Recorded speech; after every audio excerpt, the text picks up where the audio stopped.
बाळूमामाच्या नावानं सांग बरं. जय बाळूमामा. जय बाळूमामा. तर मित्रांनो नमस्कार. आता सगळ्यांनी बाळूमामाच्या नावाचा जयघोष केला आणि सगळ्यात महत्त्वाचं आहे, आज आम्ही ह्या शेतामध्ये आहेत. भोसले नावाचे जे शेतकरी आहेत, प्रगतशील शेतकरी, त्यांनी सगळ्या क्षेत्रामध्ये त्यांचा इथं आपल्याला ऊस दिसतोय आणि त्यांनी स्वतःहून आता तर बघितलंच असलं मगाशी त्यांनी त्यांच्या विहिरीचं बोर चालू केलं आणि मेंढ्यांना पाणी पाजलं. आता त्यांनी त्यांच्या शेतामध्ये ऊसाच्या शेतामध्ये शेळ्या मेंढ्या सोडायला त्यांनी परवानगी दिली, स्वतः ते सोडा म्हणलेत. तर आपण आता ह्या मेंढ्या इथे चारतोय सगळ्या शेतामध्ये. जवळजवळ मेंढ्या आता एक 10 मिनिटं झाली इथं. हां 10 मिनिटं झालं जवळ इथंच मेंढ्या. तर आता ह्या खंडाचे जे मेन आहेत कारभारी खंडमालक तर खंडमालक आहेत आपल्या बरोबरती. स्वतः तुम्हाला मी एकदा थांबा, पुढच्या कॅमेऱ्याने दाखवतो, पुढच्या म्हणजे तुम्हाला क्लिअर कळेल. तर आता हे मित्रांनो हे दिसतात तुम्हाला, हे खंडाचे खंडमालक आहेत. तर प्रथमतः आपण त्यांची एक ओळख करून घेऊया. तर खंडमालक आता तुमचं नाव सांगा. दादा शेंडे मार्कवाडी. दादा शेंडे मार्केटवाडी हे खंडमालक. आणि तुम्ही पण तुमचं नाव सांगा. हे आपल्यात मगापासून व्हिडिओमध्ये नव्हते. ह्यांच्याकडे मोठी जबाबदारी असते सगळ्यात महत्त्वाची. हां तर सगळ्यात मोठी जबाबदारी ह्यांची आहे. ज्यांनी डोक्याला टापर म्हणतात ना, काय म्हणतात, हां डोक्याला टापर बांधली, त्यांची सगळ्यात मोठी जबाबदारी आहे. तर हे आहेत. तुमचं नाव सांगा.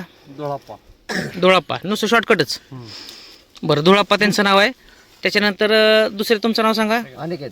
अनिकेत नाळे. माझं वैभव बळीराम बिचकुले, राहणार गाराकुले, तालुका माडा, जिल्हा सोलापूर. म्हणजे आमच्या गाववालेच आहेत ते. आणि तुमचं नाव सांगा. आमचं नाव हनवता रामजी कराळे, हिंगोली जिल्हा वसमत तालुका. तर हे दोघं जण आणि हे आम्ही जवळजवळ एकाच गावचे. तर आम्ही सकाळपासून होतो, पण आता हे जे आहेत हे नवीन दोघं जण आहेत. तर जवळजवळ जबाबदारी ह्यांच्याकडे सगळ्यात मोठी असते. तर मला सांगा तुमच्याकडे आता कुठलं खंड आहे? पिवळं खंड. पिवळ्या खंडामध्ये आता किती आहेत टोटल मेंढ्या? 450 मेंढ्याचं सगळं नियोजन जवळजवळ त्यांच्याकडेच आहे. मिळून करतो. हा जर तिथे मेंढ्याला काय लागतं, खायला लागतं, कुठं काय लागतं, म्हणजे नियोजन म्हणजे काय काय करता तुम्ही नियोजन? चाऱ्याचं नियोजन सांग. पुढे मका पेंट, आपलं गरीब बोलतो, आपण साधं बोलायचं. पेंट, चारा, आपलं कडवळ, मकवन, गवत, डाळा पडायचा, संध्याकाळी गेलं की पिल्ली पाजायची. म्हणजे सगळ्यात महत्वाची जबाबदारी संध्याकाळी पिलं पाजायची. आता त्यांची पिलं मित्रांनो सांगायचं राहिलं, पिलं त्यांची घरी आहेत.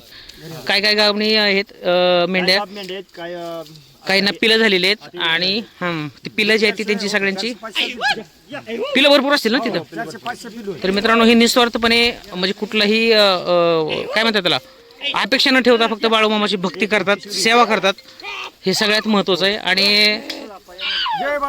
जय बाळूमामा. तर आता हे बघा मेंढ्या आता खायचं काम चाललंय. शेजारी परत हे गावचे सगळे चिली पिली आलेले आहेत दिवसभर. हात वर करा. जय बाळूमामा. जवळ जवळ या, जवळ जवळ या, मोठ्याने म्हणा जय बाळूमामा.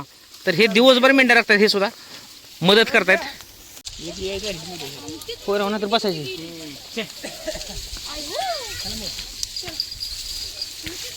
चल हळूहळू पुढे जायचंय. पण काय झालंय एका मेंढ्याला आता जास्त गाभ नाही, ती आता पिले होण्याच्या मार्गावर आहे. मग अशी तिच्या पोटात दुखत होतं, बसत होती, उठत होती. तर ती आली का ते चेक करतायत स्वतः. कुठली ही आहे का? हां तर ह्या मेंढ्याला आता पिलू होणार आहे, थोड्या वेळात होईल, बघूया आपण. चला तर हां झाल्यानंतर परत तुम्हाला मी दाखवेन. चला मित्रांनो कसा वाटला व्हिडिओ आवडला तर नक्कीच लाईक करा, चॅनलला सबस्क्राईब करा आणि बेल आयकॉनची घंटी दाबायला विसरू नका. चला बाय.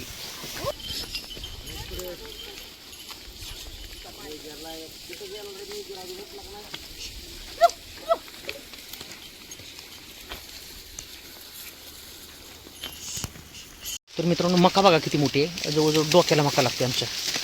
आणि उभा आहेत आम्ही आता. एवढी मका आहे, मेंढरं त्या मकात आहेत, बघितलं. म्हणजे शेतकरी किती मोठ्या मनानं, उदार मनानं या मेंढरासाठी जवळजवळ म्हणजे आपली मका आहे बघा, बघितलं. मेंढरं सगळी मकात गोष्ट एवढी उंचीला ज्वारी आपले हे मका आहे एवढी, बघितलं. आखी मेंढरं माग आहेत, चालतात. आणि आम्ही एवढ्या मकातून, एवढ्या मोठ्या उंचीच्या मकातून चालतोय. बघा मेंढरं काय खातात, कणस खातात, पाला खातात, बघितलं. ही